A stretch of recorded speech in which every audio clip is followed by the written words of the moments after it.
অন্যদিকে বাইহুয়াতে সেই গুপ্ত রুম থেকে শিয়াও আর জিয়ান বের হতে পারছিল না। তারপর ডেমনের কামড়ের বিষ শিয়াওকে কাবু করতে শুরু করেছে। জিয়ানের মধ্যে মৃত জেনারেলের ছেলেকে দেখতে পায় শিয়াও। জিয়ান তার হুঁশ ফেরানোর চেষ্টা করে। শিয়াও বলে সে যদি জীবিত বের হতে না পারে জিয়ান যেন নাটের খেয়াল রাখে। হয়তো নাট জিয়ানকে পছন্দ করে। জিয়ানের মনে পড়ে প্রথম থেকে শিয়াওয়ের সাথে কাটানো প্রত্যেকটা মুহূর্ত। সে তো এটাই চেয়েছিল, গোটা ঘোষ্ট বালিকে ধ্বংস করতে। কিন্তু ধীরে ধীরে শিয়াওয়ের সাথে তার বন্ধুত্বের সম্পর্ক তৈরি হয়েছে। শিয়াওয়ের এমন অবস্থা দেখে তার আর ভালো লাগছে না। জিয়ান বলে সে সব সময় শিয়াওয়ের বন্ধু হতে চায় আর তারা একসাথে বাঁচবে। এর মধ্যে শিয়াও জ্ঞান হারায়। জিয়ানের জ্ঞান ফেরে আন্টের ভিলাতে। ভ্যালিমাস্টার জানতে চায় জিয়ান এখন কেমন আছে। বাবাকে জিয়ানের জন্য চিন্তা করতে দেখে শিয়াওয়ের ড্রামা শুরু হয়েছে। তার নাকি ভীষণ লাগছে। ভ্যালিমাস্টার শিয়াওয়ের কান টেনে ধরে। আন্ট এসে তাদের শান্ত করে। এরা দুজন বুঝে যায় ভ্যালিমাস্টার আর আন্টের মধ্যে কিছু তো চলছে। রাতে শিয়াও খেয়াল করে জিয়ান তার পাশে নেই, এমনকি হাতের শেকল খোলা। শিয়াও দরজার ফাঁক থেকে জিয়ান আর আন্টের বলা কথোপকথন শুনতে পায়। আন্ট অনেক আগেই ওই লকের চাবি পেয়েছে, ইচ্ছে করে খোলেনি, এমনকি কোনো এক প্রতিশোধ নেওয়ার কথা চলছে তাদের মাঝে। জিয়ান আরও জানায় তার বাবার সাথে বাইহুয়া ভিলার ফ্লাওয়ার ডেমনের কী সম্পর্ক আছে। আন্ট যেন সেটা ইনভেস্টিগেশন করে। আন্ট জানায় যতদিন না সবটা সামনে আসছে জিয়ান যেন শিয়াও আর ভ্যালিমাস্টারকে এখানে আটকে রাখবার চেষ্টা করে। তাই জিয়ান হাতের লক আগের মতোই লাগিয়ে শুয়ে পড়ে। তবে কায়দা করে শিয়াও আন্টের থেকে সেই চাবি বের করে আনে আর নিজের হাতের লক খুলে আন্টকে অপমান করতে শুরু করে। নিশ্চয়ই আন্ট খারাপ কোনো মতলবে তাদের এই প্যালেসে থাকতে বাধ্য করছে। ব্যাস, ভ্যালিমাস্টার টেনে একটা চর লাগায় শিয়াওকে। তখনকার মতো শিয়াও চলে গেলেও পরে সে আন্টকে একেবারে কিডন্যাপ করে ঘোষ্ট ভ্যালিতে নিয়ে আসে। অন্যরা আন্টের হারিয়ে যাওয়ার খবর জিয়ানকে জানায় আর জিয়ান বুঝে যায় যে এটা শিয়াওয়েরই কাজ। জিয়ান শিয়াওকে বকা দেয় আন্টকে কিডন্যাপ করে আনবার জন্য। এই কথা ভ্যালিমাস্টার জানতে পারলে তিনি শিয়াওকে মারধর শুরু করেন। শিয়াও রাগ করে প্যালেস থেকে বেরিয়ে যায়। ভ্যালিমাস্টার আন্টের থেকে ক্ষমা চায় শিয়াওয়ের এমন খারাপ ব্যবহারের জন্য। জিয়ান শুনতে পায় ভ্যালিমাস্টার ছিলেন একজন ডেপুটি জেনারেল, এমনকি আন্টের হাজব্যান্ড। আন্ট জানতে চায় 20 বছর আগে যুদ্ধক্ষেত্রে এমন কি হয়েছিল যে তিনি আন্টকে ছেড়ে এই ঘোষ্ট ভ্যালিতে এসে গা ঢাকা দিয়েছেন। ভ্যালিমাস্টার বাধ্য হয়ে আন্টকে সত্যিটা বলতে শুরু করেন। সে সময় শত্রু রাজ্যের সাথে যুদ্ধ চলছিল। সম্রাটের আদেশে কমান্ডার ছান উইশানের হয়ে সবাই যুদ্ধ করছে। তবে একটা সময় তাদের খাওয়ার ফুরিয়ে আসে। তখন শীতের সময়, গাছেও কোনো ফল নেই। পেট ভরাতে তাদের বরফ খেতে হয়েছিল। প্রায় 20 দিন পর সম্রাটের পাঠানো খাওয়ার এলো। তবে সম্রাট তো অনেক আগেই ত্রাণ পাঠিয়েছিল। আসলে জেনারেল লিপু ইচ্ছে করে দেরি করে ত্রাণ এনেছিল। ততদিনে বহু সৈন্য মারা গেছে। জেনারেল লিপুকে তখন কোনো শাস্তি দেওয়া হলো না, কারণ লিপুর ছেলে সবেমাত্র জন্ম নিয়েছে।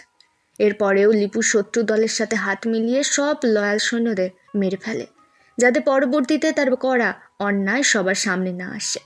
আন্ট বলে সেই ব্যাপারটা ইনভেস্টিগেশন করে দেখবে। ছান ওয়াং যদি সত্যিই নির্দোষ হয়ে থাকে তবে আন্ট নিজেই এই ঘোষ্টবালিতে থাকা প্রত্যেকটা সৈন্যের সম্মান ফিরিয়ে দেবে।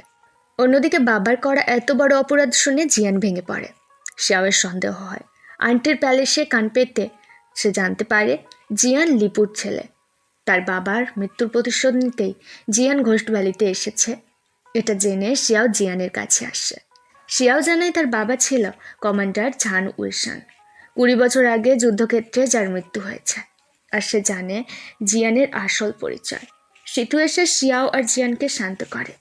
শিয়াও গলা থেকে নেকড়ের দাঁতের হাড় ছিঁড়ে ফেলে। আজ থেকে জিয়ানের সাথে তার আর কোনো সম্পর্ক নেই। জিয়ান যেন এই ভ্যালি থেকে চলে যায়। বন্ধু হওয়ার সুবাদে সে জিয়ানকে প্রাণে মারবে না।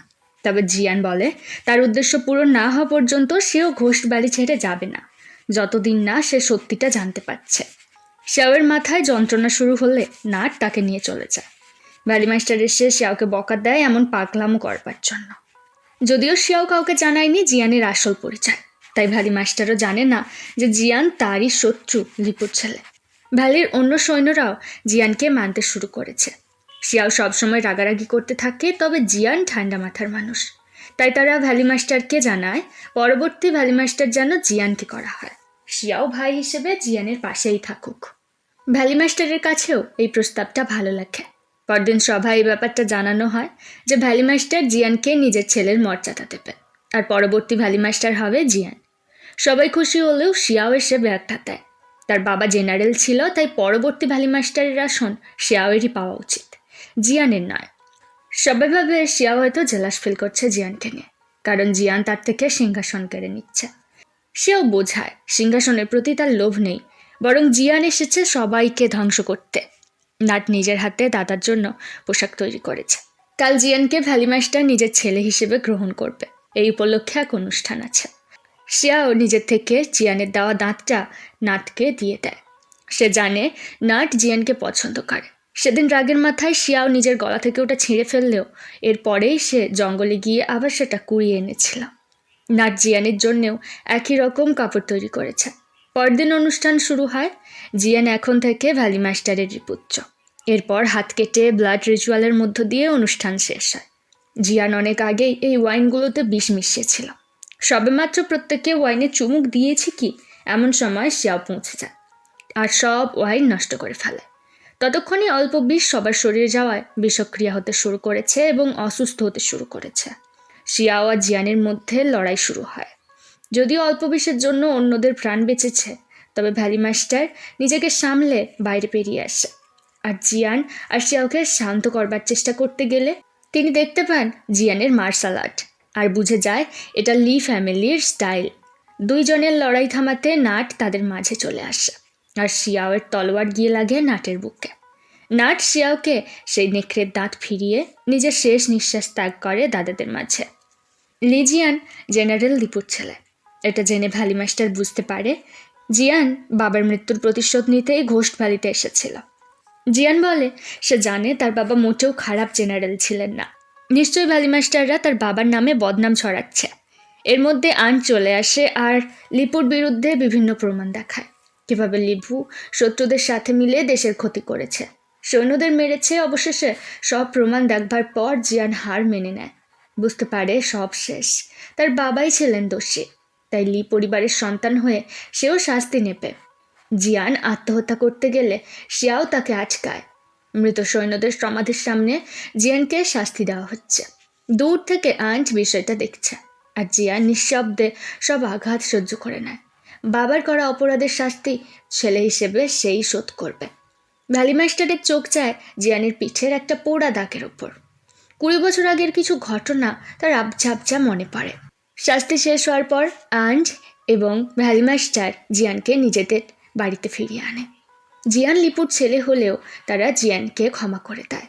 ভ্যালি মাস্টার বলেন লিপু যদি খারাপ না হতো তাহলে জিয়ান এবং শিয়াও দুজন অনেক ভালো ভাই হতে পারত। 20 বছর আগে যুদ্ধঘাঁটিতে লিপু এবং কমান্ডারের সন্তান জন্ম নেয় একই দিনে, অর্থাৎ শিয়াও আর জিয়ান একই ছাদের নিচে জন্ম নিয়েছিল। তার উপর তাদের মায়েরা ছিল আপন বোন। দুই বোনের সম্পর্ক অত্যন্ত ভালো ছিল। লিপু স্ত্রী কিছু সময়ের জন্য তাঁবুর বাইরে যায়। এর মধ্যে যুদ্ধ শুরু হয়েছে। ভয় পেয়ে বাচ্চারা কাঁদতে শুরু করলে ছানওয়াং আহত অবস্থায় তাঁবুতে আসে। তার ধাক্কায় জ্বলন্ত কয়লার টুকরো গিয়ে লাগে কমান্ডারের ছেলের পিঠে। ছানওয়াং জানায় কিভাবে লিপু ধোকা দিয়েছে, শত্রুরা তাদের উপর অ্যাটাক করেছে। ছানওয়াং কমান্ডারের ছেলের পোড়া পিঠ দেখে যুদ্ধের জন্য চলে যায়। লিপুর ছেলে তখন কান্না করছিল। যতই হোক এটা তার বোনের সন্তান এই ভেবে কমান্ডারের স্ত্রী জেনারেল লিপুর ছেলেকে কোলে নিয়ে শান্ত করবার চেষ্টা করছিল আর নিজের গলার চেনটা বাচ্চাটার হাতে ধরিয়ে বোধ মানাচ্ছে। এমন সময় একটা তীর এসে লাগে কমান্ডারের স্ত্রীর শরীরে।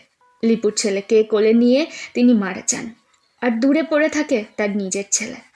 আর ছানওয়াং সেই বাচ্চাটাকে জেনারেলের ছেলে ভেবে নিজের সাথে নিয়ে এসেছিল। যদিও ভ্যালি মাস্টার জানতো না সেদিন তিনি শত্রু ছেলেকে কুড়িয়ে এনেছিলেন নিজের সাথে। সেও সারা রাত তার পাশে বসে থাকে। তার মনে এতটুকু ক্ষোভ নেই যে জিয়ান তার বাবার খুনি। সে জিয়ানকে নিজের ভাইয়ের মতো দেখেছে। মৃত সৈন্যের উদ্দেশ্যে কাগজ পোড়ানোর সময় আন্টের হাতে আগুনের ছ্যাঁকা লাগে এবং পোড়া দাগ হয়ে যায়। তখনই ভ্যালি মাস্টারের মনে পড়ে 20 বছর আগে জেনারেলের ছেলের পিঠেও ঠিক এমন একটা পোড়া দাগ ছিল। তিনি বুঝতে পারেন তিনি কত বড় ভুল করেছেন। অন্যদিকে জিয়ান সিটিতে ফিরে যাওয়ার সিদ্ধান্ত নিয়েছে। শিয়াও আসে তার সাথে দেখা করতে। এদের দুজনের মধ্যেকার সম্পর্ক আবার আগের মতো ঠিক হয়ে যায়। তারা ঠিক করে বাবা যাই করুক তারা সব সময় বন্ধু এবং ভাই হয়ে থাকবে। এমন সময় ভ্যালি মাস্টার দৌড়তে দৌড়তে সেখানে পৌঁছায় আর শিয়াওয়ের পিঠ চেক করে, না কোনো পোড়া দাগ নেই, তবে জিয়ানের পিঠে আছে। আন্ট বলে, অর্থাৎ জিয়ান হলো কমান্ডারের আসল ছেলে আর শিয়াও লিপুর ছেলে। সেও হতবাক। জন্মের পর সে যে মানুষটাকে বেশি ঘৃণা করে এসেছে সেটাই তার আপন বাবা হবে, এটা মেনে নেওয়া তার সহজ ছিল না। ভ্যালি মাস্টার, আন্ট, জিয়ান সবাই শিয়াওকে বোঝানোর চেষ্টা করে যে শিয়াওয়ের কাছে কোনো দোষ নেই। শিয়াও দৌড়ে ঘোস্ট ভ্যালি থেকে বেরিয়ে যায়। জিয়ান চারিদিকে খুঁজেও শিয়াওকে খুঁজে পায় না। এরপর থেকে শিয়াও আর ঘোস্ট ভ্যালিতে ফিরে যায়নি। তার কাছে সবকিছু যেন নিরর্থক মনে হচ্ছিল। জিয়ানও তার খোঁজ চালিয়ে যায়। এভাবে একদিন জিয়ান তাকে খুঁজে পায় লি ম্যানশনে। শিয়াও পালাতে গেলে জিয়ান তাকে আটকায় আর ঘোস্ট ভ্যালিতে ফিরে আনবার চেষ্টা করে। শিয়াও বলে সে নিজের হাতে লিপু অর্থাৎ তার বাবাকে এমনকি তার গোটা ফ্যামিলিকে খুন করেছিল। এরপরেও সে বেঁচে থাকবে কিভাবে? অনেক বোঝানোর পরে শিয়াও রাজি হয় জিয়ানের সাথে ঘোস্ট ভ্যালিতে ফিরতে। দুজনে ফিরে আসে গুইগিউতে। জিয়ান বলে তাদের সম্পর্ক আগের মতোই থাকবে। শিয়াও হবে ঘোস্ট ভ্যালির প্রিন্স আর জিয়ান হবে তার ছোট ভাই। শিয়াও বলে, ঠিক আছে, আজ থেকে আমি তোমার বড় ভাই, তবে সব সময় তোমার খেয়াল রাখতে পারবো না আমি, তাই নিজের যত্ন নিতে শেখো। দুই ভাই ফেরার পথ ধরে। জিয়ান খানিক এগিয়ে যায়, তবে শিয়াও আর এগোয় না। তার পক্ষে ঘোস্ট ভ্যালিতে ফিরে যাওয়া সম্ভব নয়। যে হাতে নিজের পরিবারকে খুন করেছে সেই হাতে কিভাবে ভালো কাজ হতে পারে? ঘোস্ট ভ্যালির মতো এত সুন্দর জায়গা তার মতো শয়তানের জন্য নয়। শিয়াও ঝাঁপিয়ে পড়ে পাহাড়ের ওপর থেকে। এরপর কেটে যায় বহু বছর। জিয়ান এখনও শিয়াওয়ের খোঁজ চালিয়ে যায়। সবসময় সে শিয়াওকে মিস করে। শিয়াওয়েরই অপেক্ষায় থাকে সে, কারণ শিয়াওয়ের দেহ এখনো খুঁজে পাওয়া যায়নি। এমনও হতে পারে অত উঁচু থেকে পড়ায় দেহের সন্ধান নেই। জিয়ানকে দেশের জেনারেলের পদ দেওয়া হয়। যুদ্ধে যাওয়ার আগে জিয়ান সেই পাহাড়ে আসে যেখান থেকে শিয়াও আত্মহত্যা করেছিল। এমন সময় এক চেনা কণ্ঠের ডাকে জিয়ান পেছন ফিরে যায়। হয়তো এটা তারই আর এক কল্পনা মাত্র। এখানেই শেষ আর রিটার্ন মাস্টার। কেমন লাগলো জানাতে ভুলো না। সবশেষে একটাই কথা, হ্যাঁ আমি জানি আমার ভিডিও দিতে অনেক লেট হয়। আমি বলতে চাই যে আমি একজন সিনিয়র কলেজ স্টুডেন্ট, বুঝতেই পারছো সব দিক থেকেই প্রেশার। সামনেই কেরিয়ার, তারপর পড়াশোনা, সব কিছু সামলে উঠতেই একটু হিমশিম খেতে হয়, তাই প্লিজ অ্যাডজাস্ট করে নিও। এখন বাই, দেখা হচ্ছে খুব তাড়াতাড়ি। Have a good day.